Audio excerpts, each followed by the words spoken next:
My name is Louise, and we were living in a standard 2 up 2 down terraced Welsh stone cottage, and we were looking to move, and when we discovered that the electricity bills of a large house came to more or less the same as our mortgage at the time, we were a bit shocked and decided we would renovate our own house and actually build nearly twice as much space into it. So we've now got a 4-bedroomed, very nice, quite modern house, and we've done it as eco as possible.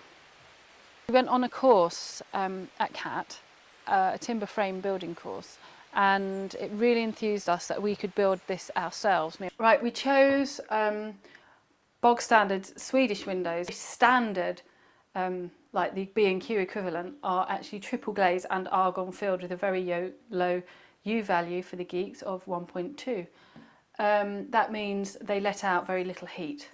And if you hear this action, you can hear it like whoom. It shuts out all the noise, it shuts out all the cold, and if you put your hand here, even in the winter, you can feel no drafts. They really are fantastic windows. So our idea was to get as much glazing as possible in this room, because it's like a sun space or a passive solar orientation with southeast facing, which is good, which means we can get lots of sunshine.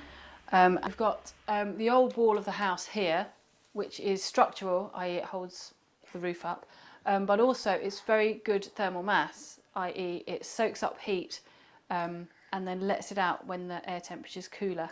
So when the air's warm, this wall warms up, and then when the air cools down, this wall gives off the heat. So in the evenings it's nice and warm, and in the day it keeps it nice and cool.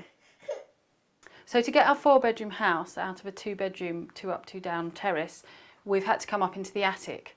And as you can see, this is the attic. This is the old line of the roof, this way and that way, and then we've taken it across that way to get another office room and a little bathroom.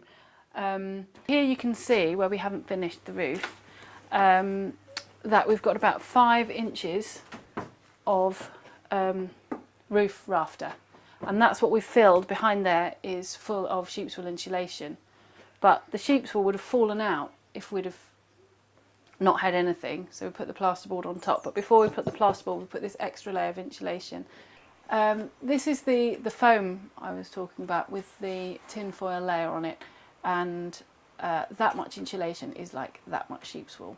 So that's why we're using it there, because we keep our headspace.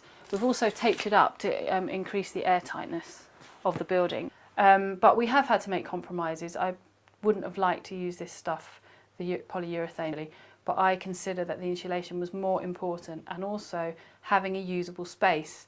So if by not using this stuff we would have had to have very, very low roofs, we'd have had less usable space up here, then we may not have stayed in a smaller house, we may have moved to a bigger house. And what you notice in our terrace is that the houses either side, when it's snowed, have not got snow on, and ours has still got snow on, because we're keeping the heat in the house where it belongs rather than just letting it off into the environment. We had a very low budget to build this house. We had between us 6 months off work, and we built another 40 square metres of space. So the house is now 100 square metres, and it was originally 60 square metres. So we've nearly doubled our living area. You can do eco on a budget.